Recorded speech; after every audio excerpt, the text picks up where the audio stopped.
Good evening and welcome into the number one group of six college football show in the history of the entire universe. This is the Group of Five Guys presented by FanDuel. And our mission is to be the voice for the group of six football programs, the voice that the mainstream sports media absolutely refuses to be.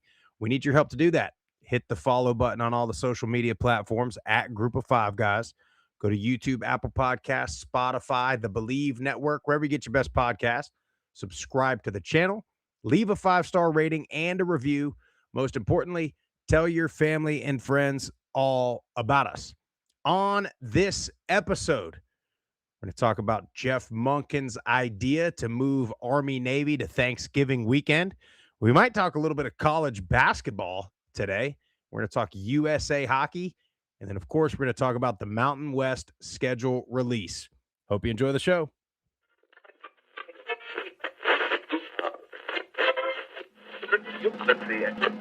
This is the Group of Five Guys, and we are coming to you live. They got Old Dominion week 3, and ODU is by no means a layup. The Group of Five Guys told me that, so that has to be true. We looked at each other, we was like, Mike, the best place to be is a Group of Five. So I'm sitting here with the Group of Five Guys, right? Detroit has won. It's been a winner, and it's a special place. So it's why you want the job. But it's a ton of fun to watch a guy go to the NFL from a Nevada or a Colorado State or a Middle Tennessee or an App State, and fans follow that kid. It was across there. You want to have this thing packed out, have the student section packed out, giving those guys hell on the sideline. I mean, that's part of it. I mean, win or lose, like we're winning the tailgate. There's no better place to be developed in this country than Boise State.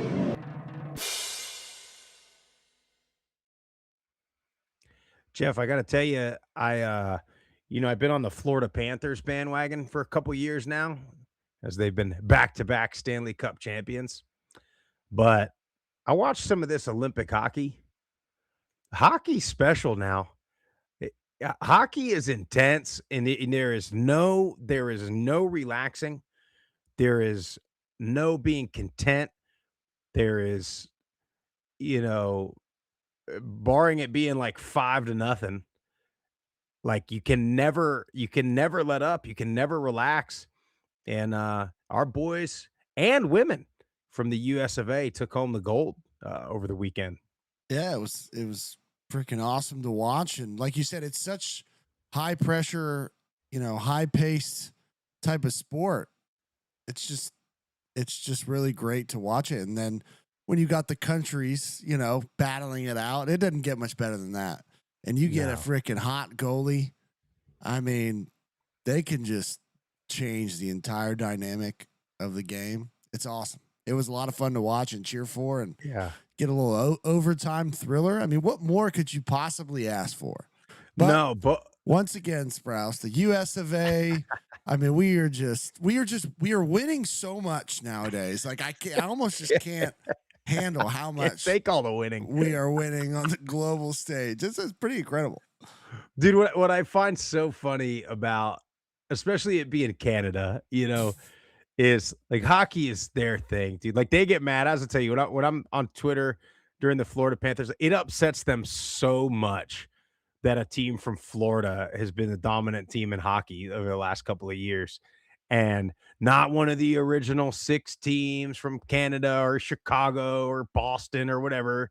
And those fans, they don't even care about hockey. And it makes it so much better because you're right. We don't care. It's our fourth most important sport. And we dominated the other 3. And now we're dominant in this one too. And it's like for them, they live for it. They live and die by whether it's their professional team, Edmonton or Toronto or whoever, or now in this case, the Olympics. And just nothing better than trolling the Canadian hockey fan on Twitter. It's almost as fun as trolling SEC football fan on Twitter. It's very close. And you had all the funny memes of, the eagle, the bald eagle that's got the goose in his talons just flying. Yeah. It was just That's what cracks me up is all the social media content we get out of these, these wins when it's America versus Canada or China or whoever else. It's great stuff. Proud to be an American now. Ain't no doubt. And it almost reminded you of, I know it's a movie, but it reminded you of watching Rocky. And you have the storylines, the US versus the Soviets, and then you go back to the Miracle movie again with the US hockey, and it was sort of like that. And not that the US and Canada have that type of beef. I think you just have this political situation we have right now where it like amplifies everything because you have like your sports fan and your Olympic fan and your hockey fan, but then you have your non-athletic regular people that are heavily invested because simply for the reason because they love or hate a particular president or prime minister or whoever. So it just made it that much more sweet to watch the US again, both men and women overtime game-winning goals too. I mean, it just is. And Canada, especially on the men's side, I mean, it's the team with all the stars. They got the best players. This is the best roster. This is all the things. And then here comes these freaking young cats from the US missing teeth. And they go in there and they play their ass off. And like you said, the goalie, I mean, that save, that one save he had, I mean, you can't teach that, Jeff. And you can't teach that. It was awesome. And here's a little quick fun fact before we move on. Did you know that there was a Jack Hughes from the 1980 U.S. Olympic team, the Miracle on Ice team? Before they got to the actual Olympics, there was a guy named Jack Hughes on that team, got cut from the final roster. And I did then not know that. You get Jack Hughes, no relation, but it's just a coincidence. Jack Hughes scores makes this Olympic team, scores a winning goal in OT, had a hell of a tournament. So it's funny. I always wonder if time travel is possible.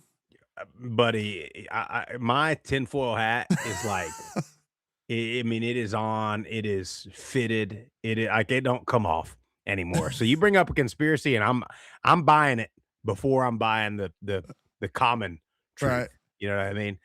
The other thing about that too, 8 a.m. Eastern time puck drop on a Sunday, and you're a California guy. So for you, college football growing up, like, I imagine you had 9 a.m. kickoff a Was lot of used to it. times. Yeah, me and my brother would always get up on the couch and watch early morning college football out on the West Coast. I got to thinking, about that, and I know you'd have to figure out how to do it with the West Coast, but like, dude, outside, like in other sports, especially growing up, like anytime you played a baseball tournament or a basketball tournament, like you had games pretty early in the morning, a lot of times on weekends. And you got so many games and so many teams, and call me crazy, but I rather watch a game between, let me just throw out like two that the average person, like a UTEP versus, whatever, Kennesaw State on a Saturday morning at 8 a.m. Eastern. I'd watch that all day long over watching freaking Herb Street and those guys. Yeah, no doubt. So maybe there's an opportunity for like a morning window with some games. I don't know. I might be way off. I got to shout out Joe Judkins in the live chat on YouTube because he goes, had Canada become the 51st state, they'd be celebrating a gold medal with us. So if you're watching on Twitter, watching on Facebook, come over to YouTube, hit that subscribe button, hit the notification bell. That way it'll let you know when we go live every single show or every time we drop something. But there's always a great back and forth in that YouTube live chat. Appreciate you, Joe. No doubt. Hey, speaking of kickoff times, I wanted to bring something up because we talked about Sacramento State last week, and it was announced that some of their weeknight, like when their Tuesday games are going to be at potentially like 4 or 5 p.m. local time. And I was thinking about that for myself because we always talk about how are we going to get people to go to these Tuesday games. They got work the next morning. They got this and that, but I almost think a 4 or 5 p.m. in the afternoon kickoff local time would be better suited for that situation because I'll give you a perfect example. Myself, I'm much more likely to be able to leave work an hour or two early on a Tuesday versus stay at a game until midnight on a Tuesday. So if Yeah. you can, you bounce work, you get out of there at 3 o'clock on a Tuesday, you head over to the stadium, you go to the game, game's over at 7:30. You're home, you put the kids to bed, you get up, you go to work the next day. I think they got a chance now with that schedule. It just depends because some people don't have the flexibility to leave work that early. But Everybody's got it, Jeff. If they want it bad enough, you just leave, dude. Nobody can get fired in 2026. I'm telling you, in this day and age, if you can communicate Yeah. effectively, show up on time, respond to emails and phone calls, you're going to be light years ahead of everybody else. It's crazy. Yeah. Well, no, I thought that was interesting though. I thought, that might be something. Maybe see. get, We'll let them especially, try it out. especially for the students. If you're worried about an 8 a.m. class or something like that, Yeah.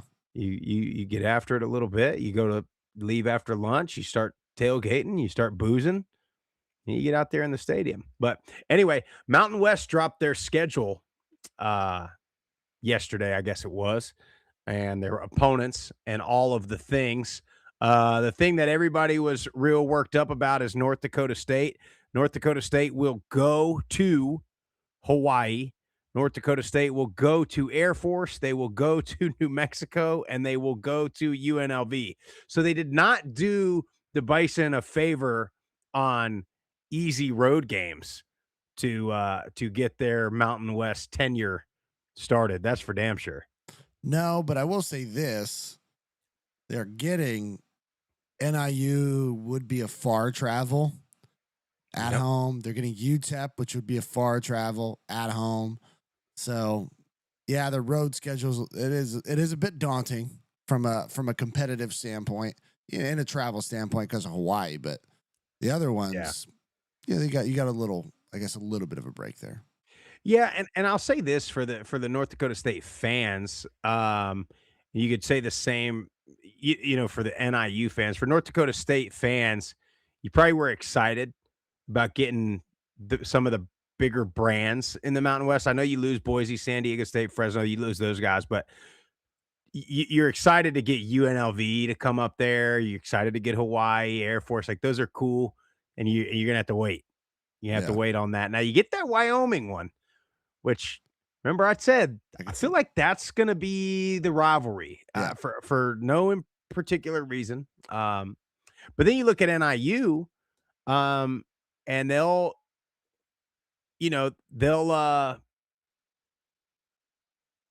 they'll go to North Dakota State, so that'll be cool for them. I mean, everybody's gonna be new for NIU. They'll get to go to North Dakota State. They'll get to go to San Jose State. They'll get to go to UNLV. They'll get to go to Wyoming. Those are cool. And then for their fans, like you get Air Force in Hawaii coming to town. That's pretty cool for the NIU fans. So I think they're probably pretty excited about this thing. Yeah, no doubt. When I was looking at this, I mean, you gotta think one of the winners of this it's just we don't have dates yet. It's just home and away. But you gotta think Hawaii. Hawaii's gotta be thrilled because you get, I mean, in my opinion, four of the toughest teams in conference at home in UNLV, San Jose State, North Dakota State, and New Mexico all have to travel across the Pacific to get out to Hawaii. And you know how a lot of those teams play. Those road trips to Hawaii are tough. Mm-hmm. And then they got to go to Nevada, got to go to NIU. That's a trek for Hawaii, but also got to go to UTEP, and you got Wyoming on the road. But if I'm Hawaii, I'm happy about that because my home slate it's the teams you want at home. Yeah. Yeah, because you're going to be more than likely favored in every one of those road games. I mean, we'll see how Wyoming is. NIU, we'll see. You're going to have a late coaching change there in DeKalb. Yeah, I'd say Air Force is similar. mean, they Yeah. get North Dakota State, San Jose State, and UNLV all at home. They got to go to New Mexico. It's going to be, to me, and this is me falling into brand bias and all the things that I hate so much. Um, but it's almost like the conference is more wide open. I mean, everybody's probably going to pick UNLV Yeah. most of the way. Um, but without Boise, without Fresno, without San Diego State, like it seems like, if you are UNLV, and you are Air Force, and you're Hawaii, and you're these teams that have been around that have had 8, 9, 10 win seasons over the past couple of years, but haven't been able to capitalize and win the conference. Like, now's your chance. Yeah. Now's your chance, because what you don't want to do is, like, you look at it. If North Dakota State, I don't know where they're at in their appeal process, but if they got to be like James Madison, because James Madison would have played for a conference championship right away, but they weren't eligible. So, like, you wonder, now's your chance, because if North Dakota State comes in right away and is good, like, you better get there now, Right. before they have an opportunity to play for that championship. Yeah, and kind of going back to Air Force, looking at this, you don't know where all these matchups are going to fall, but it seems like, according to what FBS schedules say, that they got Navy on October 3rd, and you got Army on November 7th. You got UConn October 31st. So I know UConn lost more, like they're going to be going through, but Yeah, but then they get Jason Candle. well, I know. And Army Navy about a month apart, with UConn somewhere in the middle. Like, who are the other games you're playing in the middle? Yeah. Like, that could be potentially a tough physical stretch, because I know Navy lost a lot, but they have been really good the last couple of years. Army has been good. Yeah, you mess around and get UNLV or North Dakota That's what I'm State squeezed saying. in there. That's what I'm Like, saying. and you're going to talk, and that's what we've seen with Air Force.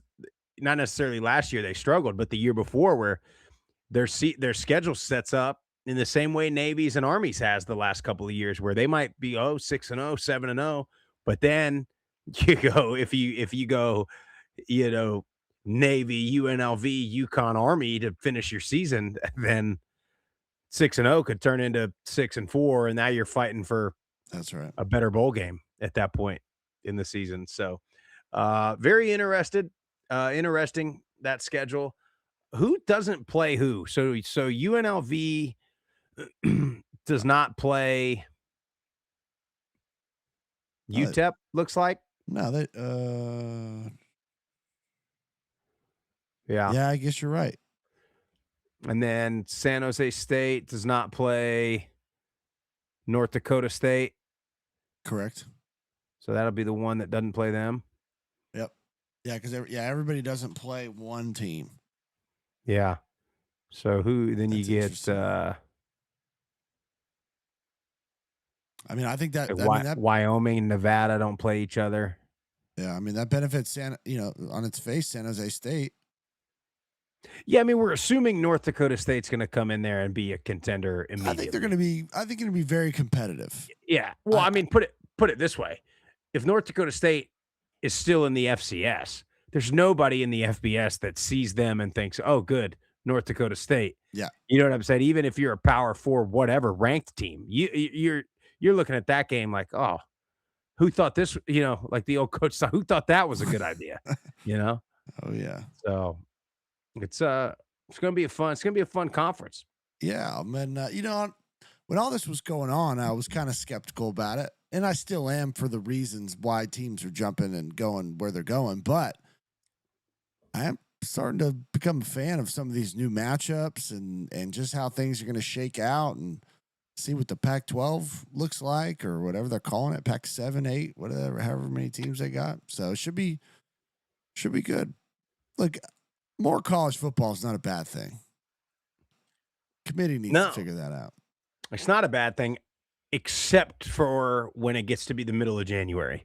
Oh, 100%. And then you have, it's not always more of a good thing is better. You know what I mean? Yeah. Sometimes it's like more of it's too much. Which that brings us to our next topic. And by the way, um, they're already the Navy folks have already went on attack a little bit on Jeff Monken for his talk. I mean, he didn't really say anything other than he would be interested in, from what I gathered, moving Army Navy to Thanksgiving weekend. Um, and reason being is because, like everybody seems to have been saying, is we got to get this calendar worked out. We got to fit this in the first semester of school. We cannot be playing a national championship game at the last week of January. We got to be doing it New Year's weekend or maybe the weekend after. Is seems to be the consensus going forward on this. So he said, that would help the calendar because one of the things we have is we have conference championship week, and then we have this entire weekend, which we just had a freaking executive order for this thing. I know. So you have an entire weekend in the middle of December, or second weekend of December, that belongs to Army Navy and nothing else. And then so you can't start the playoffs until after that. So he kind of thinks all he said was, I took down some notes here. All he wants is a 4-hour block where nobody else can play. So meaning it seems like he'd be okay with, Thanksgiving weekend tends to be rivalry weekend. So that's where you get and I've sort of advocated for that. Like I've thought that would bring more meaning to the game because, you know, I don't know. Maybe I'm wrong, and I've got some notes on the ratings here, but I don't think your casual SEC fan that wants to watch the Iron Bowl and wants to watch the Egg Bowl, are they watching Army Navy, you think, the following weekend or 2 weekends later? I don't think so. I don't know if they will. Now their ratings are pretty good. 7.8 million views in 2025, which was actually down a couple million from 2024. But when you compare that to the American Championship game, Tulane and North Texas only had like 2.5 million. So I mean, you're definitely getting some type of casual. I think you're getting people that aren't even necessarily football fans watch that game versus like your casual football fan, I think cares more about the other rivalry games than they do Army Navy. But I think you're just casual patriot, Yeah. casual patriotic person cares about Army Navy more so than the others. But I've always sort of advocated that when you mention the biggest rivalries in college football, Michigan, Ohio State, Alabama, Auburn, like Army Navy, I feel like people just sort of put in there because they feel like they have to, but I don't know that they actually feel that way. I don't know if they actually care. I don't know. I mean, I know I've been accused. I get that I don't get it for the Army Navy folks. Like I understand that I'm Yeah, not a but part what of is that. their But like the only argument I ever hear is that like it's its own institution and like almost nostalgia behind it. Where I'm like, I don't think you lose any of that by moving it, like moving the date of when it's played. Like the same people who use that as like a tradition that want to go or watch are still going to go and watch on whatever day it is. And I think the media companies can figure out a way where, like you said, that 4-hour block, because it's not like people are tuned in before that game. Like when it's on TV, whenever they start doing the pregame show for, like, yeah, because they're gonna you're do right. You the don't do same game day thing. that weekend. Yeah.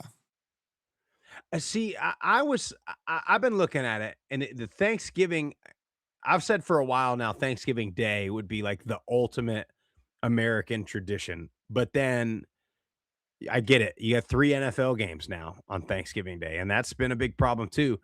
But surely you got an executive order to have it by itself on that Saturday in December. I mean, surely you could get you could get it moved. And even if so you had a 1 p.m. kickoff.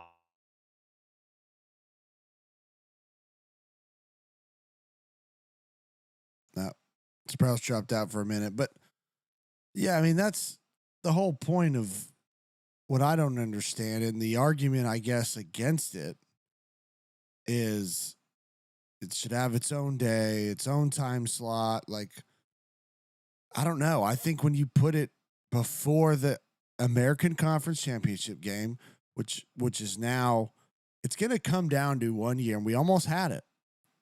We almost had it to where that game would have major implications, and one of the teams could make the conference championship or get knocked out of the conference championship.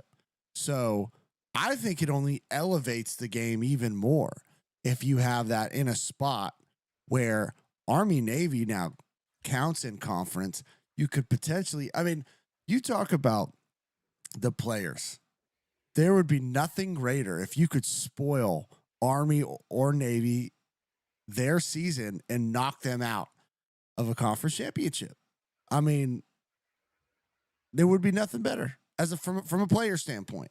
Like, if we had the opportunity to play Western at the end of the season, and hopefully we were in the hunt, but let's say if Western was in the hunt and we could beat them in 100 miles of hate and it would knock them out of the Conference USA Championship game, I mean, forget Even about better. it. Forget about it. All right, he's back. See if your screen's back. Hey, Yeah.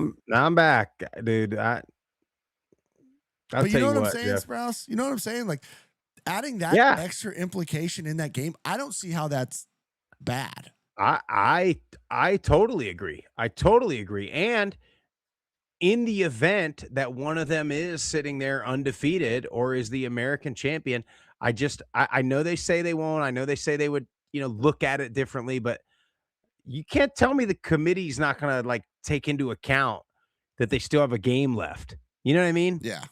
And then, and again, I know everybody says no, we wouldn't rest the player, we wouldn't do this, we wouldn't. But I'm sorry. I think from a recruiting standpoint, from a revenue standpoint, from all of the things, I think you mess around and make a college football playoff run. I think that does more for your program than beating the other, Yeah. I don't know. But Jeff, I started to say here is you have the 1:00 NFL game, Packers Lions, that had 47 million TV viewers. Okay.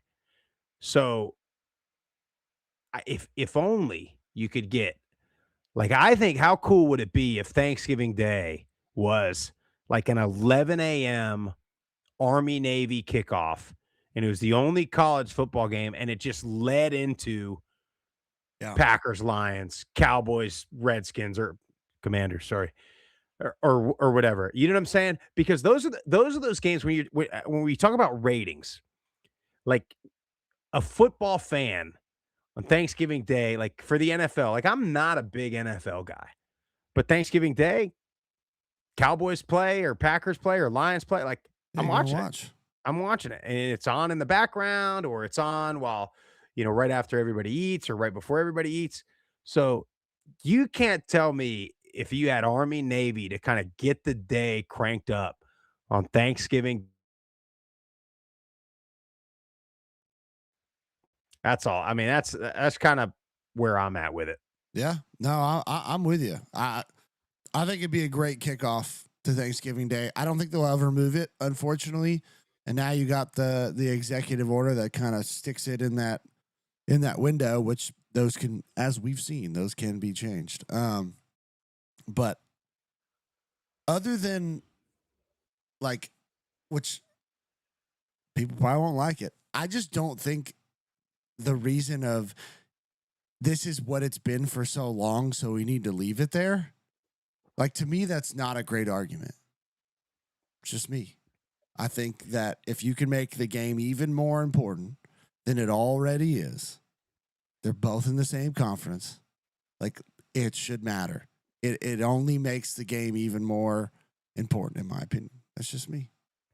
Yeah. Well, this is definitely the first time you've had a head coach sort of advocate for changing it. So that's interesting.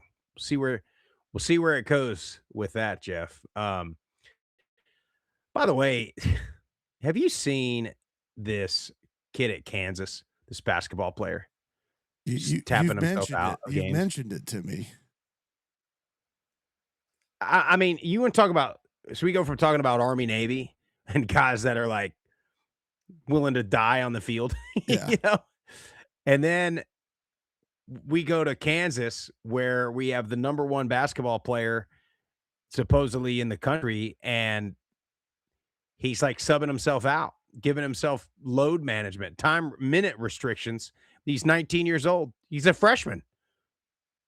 I mean, Jeff, That's wild. I know, I know 40-year-old men that go to the Y 7 days a week and play for like 4 hours straight and don't sub themselves out. And this guy's a freshman, prime of his life, and it's got to be, dude. It's got to be. He's got an agent or somebody in his. It's one of two things. He's either like a total locker room problem, or he's actually hurt all the time. Yeah. With like, because that's what they've been saying. They kind of been saying, "Oh, he's got an ailment, or he's sick, he's got this." So it's one or the other. You know what I mean? You're either made out of popsicle sticks, or you're kind of a locker room issue or cancer. So either way, again, these agents know everybody in the NBA, so maybe it won't affect him. But like, I mean, you've seen some of these stars in the NBA. You've seen Kawhi Leonard do it, or you've seen Paul George. You've seen all these guys that load manage all year long, and yet they're still not available for the playoffs. So we'll see if this kid's available in the tournament and playing a full game or what. But it's unbelievable. Sprouse, I've never, never in my life have I ever been in a situation where I think, you know what? I don't think I can go. Like, I need to rest. Like, what is that? Like when we were growing up, it was like, I want to be the best at my school. I want to be the best in this town. I want to be the best in the Bay Area. I want to be the best in Northern California. Like, that's what I wanted to be. Never in my life was it ever like, I think I need to rest so I can be there. Like, it never equated to me. Like, I grew up in the like era, the post Michael Jordan era. So that was my GOAT. That's who I modeled everything after. And it was like, the dude never took a day off. I'm going to outwork every single person that's around me. I'm not physically like a specimen. So I'm just going to grind, and I'm going to outwork, and I will go unless my leg is broken and I can't run, I broke my hand in the middle of my junior year playoff run and kept playing in the game. And like, I couldn't even throw, but I was just like, I'm not leaving the game unless the coach takes me out of the game. It's not happening. Do we lose you again? Dude, it's interesting because I'm hardwired in, and There you go. it's like it's the hardwire's kicking me off. It's like going back and forth Wi-Fi to intranet. I don't know, Jeff. It's this computer you told me to buy. But no, dude, I'm totally with you, man. And like, it's what do you at some point, what are you waiting for? Right? Like, you're the man already, right? You go to Kansas, dude. You're the guy. You're gonna be the first pick. So like, what are you saving yourself for? You know what I'm Makes no saying? Because then sense. you're gonna get to the league and it's, well, I'm saving myself for what? You're at the place that you're saving yourself for. And then Jeff, like, it wasn't that long ago when guys would hide their injuries. You wouldn't tell you wouldn't tell your 100%. coach. You would not go to the trainer because you knew the trainer might make me come out, and I don't want to come out. I mean, dude, do you remember when I guess they still do it, but they got to take guys' helmets from them when they're concussed. They're Yeah. freaking dizzy, blacked out, and they still got to take their helmet because guys want to go back in and battle. And you got a guy, a freshman at that. It's unbelievable. Dude, I don't know, man. And we're gonna probably shorten the show a little bit because shocking news, something's going on with my computer and my internet. But I do, Jeff, want to bring up the Red Hawks of Miami Well, that's exactly where I was because going to go. because the fact that this is a quote unquote bubble team to some of the experts is you're going to put 68 teams in this tournament, and this is where it relates to college football, because oftentimes the big brand and the SEC stands say, "Oh, I mean, college basketball is so much different. There's 68 teams. That's why we can put every champion in." It's like, okay, well, now here you go. And you're telling Miami, who's going to be 28-0 or whatever it is, and that if they lose to Akron in the MAC championship game, who Akron, by the way, should be in too. They're a damn good ball club. They're like 25-5. So you're going to tell me if Miami loses to Akron in the championship game that they go from potentially an 11 seed or a 10 seed as the champion to just not even in the tournament because you want to put Auburn in, who's like 16-14, who's going to lose half of their games. And you're going to tell me, well, and then they come at it's worse than football. I mean, I have never heard so many acronyms and scientific terminology for why a team's supposed to be in the tournament or not. In football, they give you like, well, strength of schedule or ranked wins or P4 wins. In basketball, oh, I mean, my God. Well, they don't have a quadrant number 1 win, and the Ken Palm says this, and the SRI poll. They're 30-0. I mean, what are we looking for here? You're like, it used to be coach speak when a coach would be like, yeah, I mean, it's hard to win that many games in any like people would say stuff like that. You go undefeated, it don't matter what level you're playing in. It's like you're good. And we have it. We have it right in front of us, and they're trying to tell you that they don't need to be in. Sprouse, back in the day, the only test analytics you were concerned about, the only acronym you're concerned about was an STD test. I don't know what all they got these damn polls and rankings and numbers, and it's like it's so bad. It's insane. But you got the Miami Redhawks, 28-0, just out there. Probably going to win the MAC championship, unless, like you said, Akron or somebody else knocks them off. But if they win, then we won't have the argument. Yeah, guys, FanDuel's got it plus 50,000 Redhawks to win the national championship. You could just sprinkle a few dollars on that there, and you got yourself a nice little payday if they you got a chance end up winning the whole thing. I'm rooting. I mean, not just because they're a group of 5, of course, because of that, but I love an underdog story. Well, and it would destroy the narrative. Could you imagine Brick Street? Did you see it after the hockey game? I did see it. I mean, you want to talk about an electric factory, Jeff. That place campus, that downtown area. That's a good. Yeah, man. Oxford is special now. I mean, we don't talk about it enough, but we had a grand old time. No doubt up there. I mean, the food.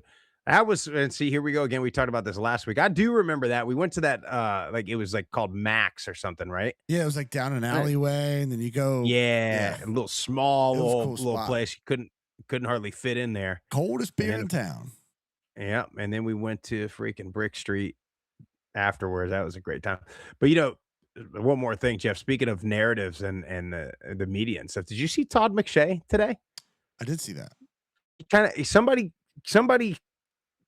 Somebody congratulated him basically and said, like, McShay was right about this. Have you noticed that ever since he left ESPN, he seems to have been more correct?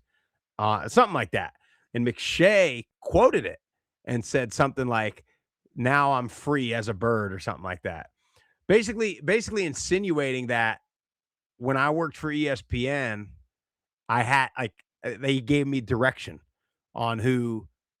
So you go back to the way they were freaking just Shadur, and you go back to all the times when they've Mel Kiper's had a hard on for Jimmy Clausen or one of these guys, and then what you have is you have fans that get upset, they get all worked up because their team doesn't pick this guy or does pick this guy that they tell you to get. Express, I got a perfect example. It's happening right now with the Las Vegas Raiders. Report after report after report keeps coming out that says Max Crosby wants out. Max has never said that. Max is like, I'm in the building at 6 a.m., rehabbing, working out, getting ready for the season so I can be the best version of myself for my team. And you just got narrative after narrative of all these outlets and all these reporters that are saying, "Oh, it's it. We got to have a trade before the draft." I'm just like, it's unbelievable what these media companies, what these reporters, quote unquote, reporters put out there. Just complete lies and fabrications to see who can get clicks or to try and get some movement or to piss somebody off. Like it's crazy. It's almost worse than Washington.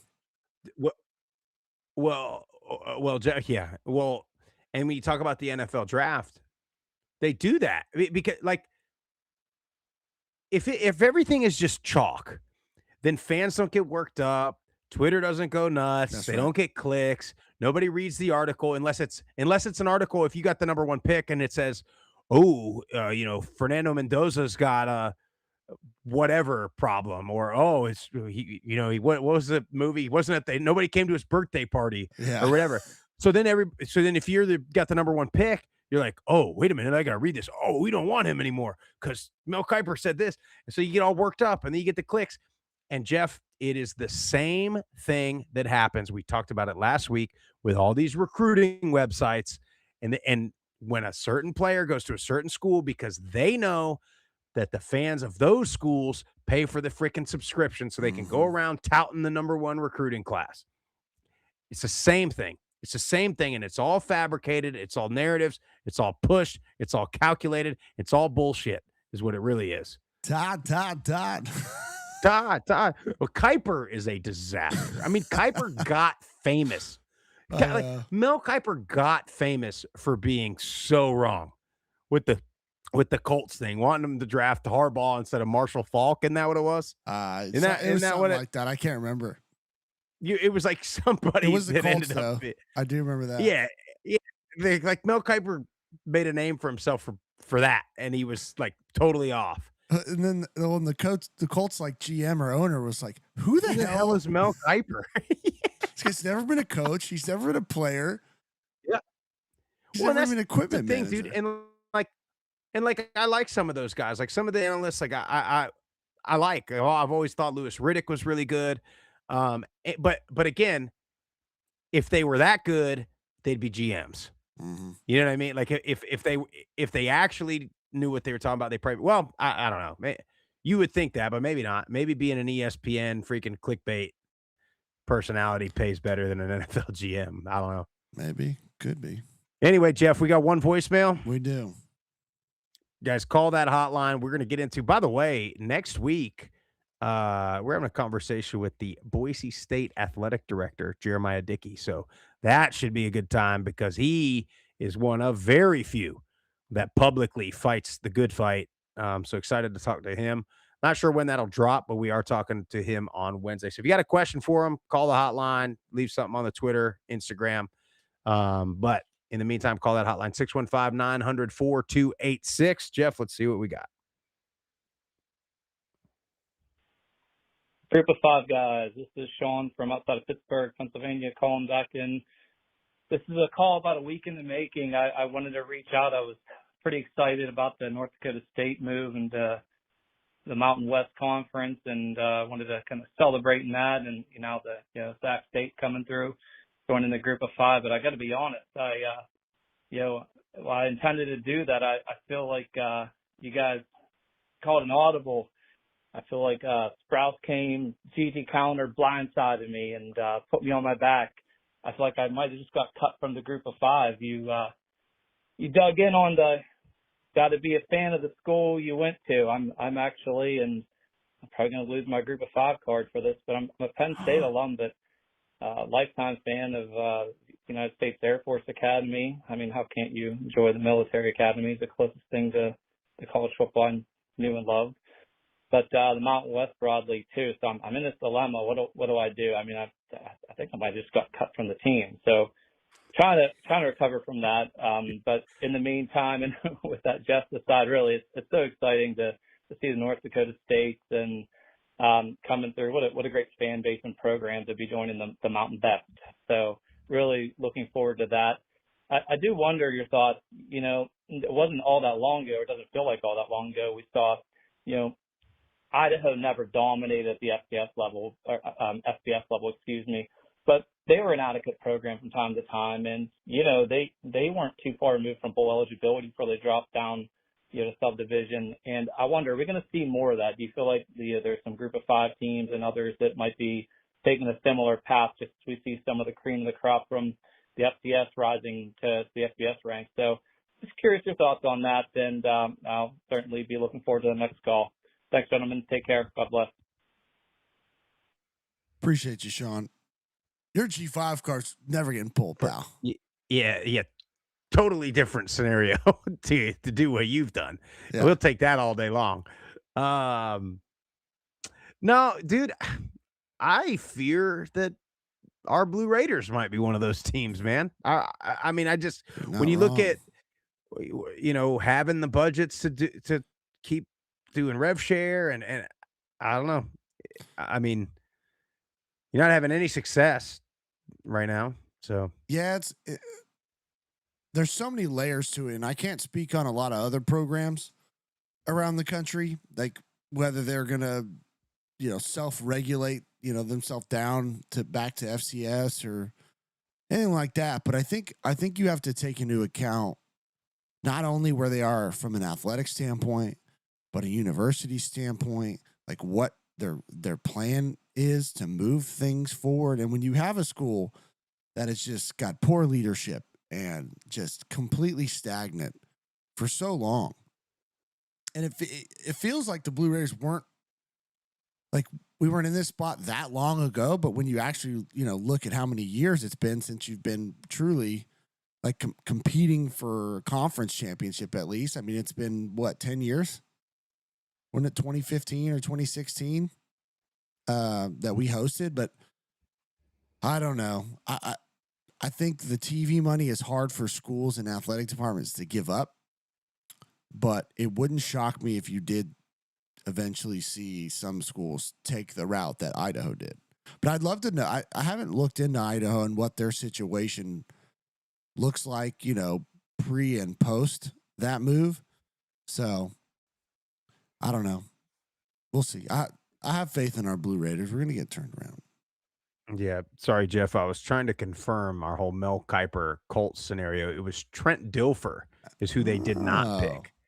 So they picked Marshall Falk at number 2 overall, and then they picked linebacker Trev Alberts at 5 overall, and they did not pick Trent Dilfer, who Mel Kiper thought, was the second coming. So put a little Group of 5 tie-in on that with old Trent Dilfer. There we go. What's he going to do? Go back and coach high school or what? I think he is. I think he back at where was he at? Not Brentwood. NBA. It was in Brentwood or in that area. I can't think of the name. I'm about to look it up.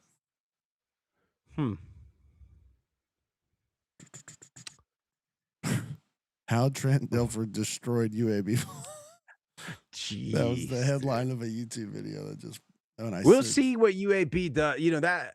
That's a topic for another day, but we'll see what UAB does now because a lot of fans think Lipscomb. Is he back there? Yeah.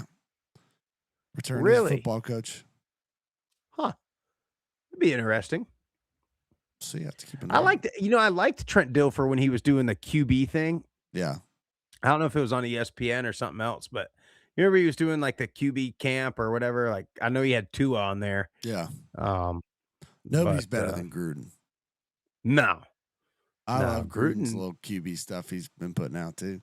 Gruden has himself a little niche right now too. Oh, everything he puts out is just gold. Did you see where he ran into Rich Gannon downtown San Francisco before the Super Bowl? I mean, it was like 2 kids in a candy store, man. Dude, he's great, man. He's the best thing that happened to Barstool in 100%. A long time, because I think your sports fans have kind of lost their obviously they crush their numbers are incredible, but like I think you were starting to lose our generation to a degree. And then Gruden came on, dude, and I could watch Gruden all day talk about anything. I mean, the guy opening merch boxes is just, he's got millions of views. Must see TV. Yeah. So good. I mean, he's so like, I don't know what the term is.